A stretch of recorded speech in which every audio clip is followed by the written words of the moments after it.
Eto na siya mga kalapatids, naglalanding na. Bilis ako na boy, yan. Makipa sa ere, pasok. Sige boy, ikaw na maglak ha. Si Madlato na magkaklak. Pasok, sok.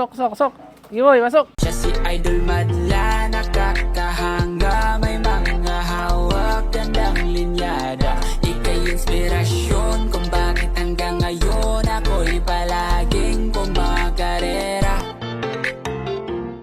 Good morning mga kalapatids. Ngayong araw, waiting game tayo para sa ibon natin na si Hinata. Medyo mainit ngayon mga kalapatids yan. Grabe ang sikat ng araw. Sakit sa balat ngayon mga kalapatids. Naghihintay ni asawa niya na si Kobe Jr. Ayan, hopefully maging maganda uwi ni Hinata ngayon mga kalapatids. Kasi noong nakaraan, okay ang uwi niya. So ayan si Kobe, yung asawa niya, nag-aabang na. Boy, galingan mo dyan ha, sa pag-abang-abang. Doon yung mga kasama nila dyan, ng mga tropa nila. Ayan, mga kalapatids. Diba? Tapos, ngayong araw din nga pala, may mga papadala tayong ibon. Maraming salamat kay Sir Supremo Lop TV sa pag-avail ng dalawang birdie sa atin. So, papakita ko sa inyo saglit habang wala pa yung dalawa nating ibon. So, kakain din tayo dun sa labas. And then, yung Lop upgrade, mga kalapatids, ayan ha. Kita nyo na. So, papakita ko lang saglit sa inyo yung mga kinuha ni Boss Supremo Lop TV. Yan, maraming salamat Idol sa pag-avail. So, ito kinuha niya tong hen. Ito mga kalapatids, yan yung hen. So, na-avail ni Boss Idol to. So, imbrek mga kalapatids. Yan, napakagandang hen yan. Yung sakto-sakto. Sure hen to mga kalapatids dahil may naging anak na rin yan. Tapos, meron pa dun sa harap, sa kabila. Yan, pupuntahan din natin. Kaya pag mga habulin si Rukos, sinahabol kasi nung aso natin si Rukos eh. So time check, 8:46. Nasa speed na tayo ng 1.4. Ito yung forecast natin for today. Yan. Ito pa, nakakuha ni Boss Idol yung ito pa nating ibon dito. Ito mga kalapatids. Salamat kay Boss Supremo Lop TV ha. Yan, subscribe na kayo sa kanya, follow na kayo. So ito nakakuha niya yung ating Ex Machina direct cross dun sa Alphonse Pure Babaero line. Ayan. So bali na to imbrek Alphonse yan, Barako. So sakto yan daw pagpaparisin niya. Sakto naman yan. Pag pinagparis yan matik ganyan na magiging labas din ng katawan, mga macho saka mga strong back. Alam niyo naman yung mga signature ni Idol. Ex Machina yan. So ito yung tatay nun na direct Ex Machina. Yun oh. Ayan, ito yung galing kay Idol Ex Machina eh. Ayan, ito yung tatay nun. Kaya kita nyo oh. Diba, magkamukha talaga sila. Like father, like son. O, ayan, Idol ha. Yan yung mga ibon na papadala natin. Pati kay, kay Boss Jan Paulo, papadala rin pala tayo. Dalawang ibon din. So, ang papadala naman natin sa kanya is yung black white flight sa likod. Yung Barako. Ay, hindi pala yun. Sa ending birds pala yun. So, papadala natin kay Boss Jan Paulo naman is dalawang grisel. So, cookies line na grisel saka Alphonse. Ayan, ito yung isang grisel niya, dalawa yan eh. Tapos yung sa kabila, pakita ko sa inyo. Ayan, basta na nag-avail naman kayo mga kalapatids. Kung gusto nyo ipa-vlog sa atin, pa-shoutout, ayan. Pwede, basta sabihin nyo lang. Tapos ito. Oh, ito pa isang niya nakuha. Grisel din. Dalawang grisel kinuha ni Boss Jan Paulo ng Nueva Ecija. May mga dalawa pa tayong off color dito. Pero hindi ko na i-out mga kalapatids. Wala pa akong ganito na nababatcher eh.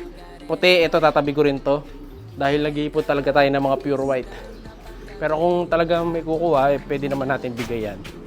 Ngayon, focus na tayo sa abangan. Ang init mga kalapatids.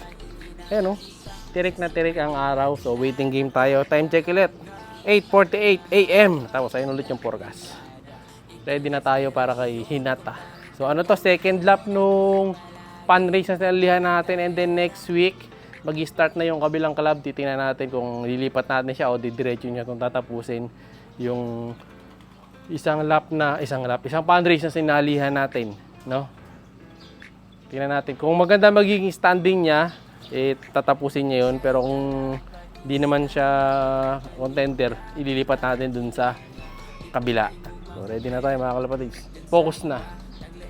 Tapos ito pala, nilagyan ko to ng isang inakay. Ay, itlog pala nilagay ko. Kaso tinayuan yata. Pambihira yung dalawa na to. Gutom lang. Kala ko tinayuan na eh. So gutom lang daw, sabi ni Madla to. Siya kasi yung nagpapakain niya sa Gidli. Baka ako tinayuan eh. Fake egg nga pala yung nilagay ko dyan ng karaan. Tapos pinalitan ko kahapon. So let's go, let's go. Pero habang wala pa, kakain muna ako. Ay, kumakain sila sa labas oh. So ulam natin. Galunggong. Tinapa, Pinapang galunggong. itlog, Pasit canton. pancit canton, saka talbos para kay mother. Masarap kasi ito mga kalapatids eh. Pang ano to, para sa dugo. Tapos sasawsaw natin sa suka. Marami. Pero kahit wala na, masarap sa doon suka. Kain muna ako mga kalapatids habang wala pa. Tagal pa yun. Siguro i-speed tayo ng 1-3 pababa or 1-2 pababa. Kaya kakain muna kami. Na morning routines, ang galing-galing mo, idol, wala na akong masabi, lalo na sa pagpi-free flight ng mga kalapate.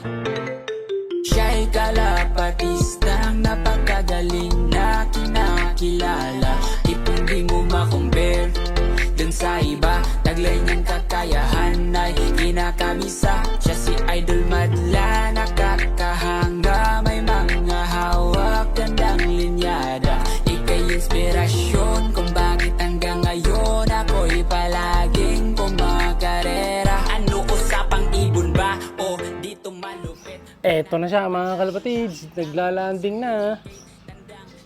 Bilis-bilis ako na boy. Yan, yan. Makipa sa ere. Pasok! Sige boy, ikaw na maglak ha.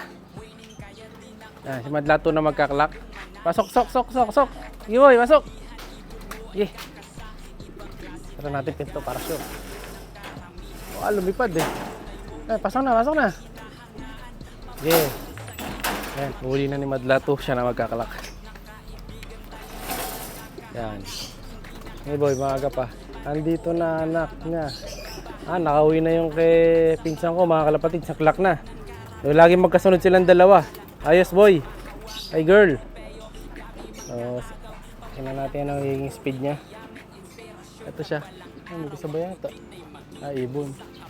Ito yung ibon natin na dumating mga kalapatid. Chill lang siya. Kayang-kaya malakas pa katawan. Yung puti, ganda ni puti mga kalapatid. Kinis. Tapos yung kalawang natin, yung may puyo. Ito yung tamad eh, yung barako na to eh. No? So yun din yung effect minsan pagka matanda na train. Pero sisipag pa yan, ano lang natin to. Toss. So nag-speed na tayo ng 11:47. Siyempre pagdating, i-recover na ni Madlato yan, bibigyan natin na pinapatak natin. Ayun, no? Alam nyo na kung ano yan, hindi ko na kailangang sabihin pa. So, nag-rank siya halos ng 250 to 270 mga kalapatids. Di pa lumalabas pangalan natin pero nasa 250 plus ang range. No? Dahil hindi siya ganun kabilis. Pero halos yun na yun kasi last drop tayo mga kalapatids. So, kulang-kulang 250 to 300 more or less mga ganun ang ating speed. No? So, okay lang yan girl. So, ang ating 2 times fan race winner at pulling winner mga kalapatids. Ayan. Sige, inom ka na boy. Ayan mga kalapatids, kita nyo, sumasabay pa sa inumin niya. So hindi plain water yan mga kalapatids ha. Dextrose powder yan mga kalapatids, binigay natin sa kanya. Tapos pinatakan na lang natin siya. So dito muna siya para makapagpahinga ka ng konti. Para ma-recover. Tapos bukas, Monday, maliligo na naman to para mas mabilis ma-recover. No? Ayan mga kalapatids. Okay, kumpleto ang warriors natin. 1 out of 1. So, dadami pa lang ulit yung ibon natin na isasakay sa Sabado.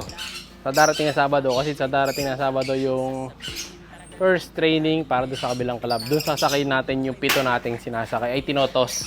So, for the meantime, bukas, Monday, tingnan natin kung makapag-toss muna tayo sa malapit. So, kailangan ko kasi mag-toss na at least 3 times pa bago natin isabak yung mga kalapate natin sa club training. No? So, abangan nyo mga kalapatid. So, comment palagi, syempre, and then maraming salamat sa mga nag-avail ng mga kalapati natin para pambili ng gamit dito sa Loop. Like, share, subscribe. Ingat! Siya'y kalapatistang napakagaling na kinakilala.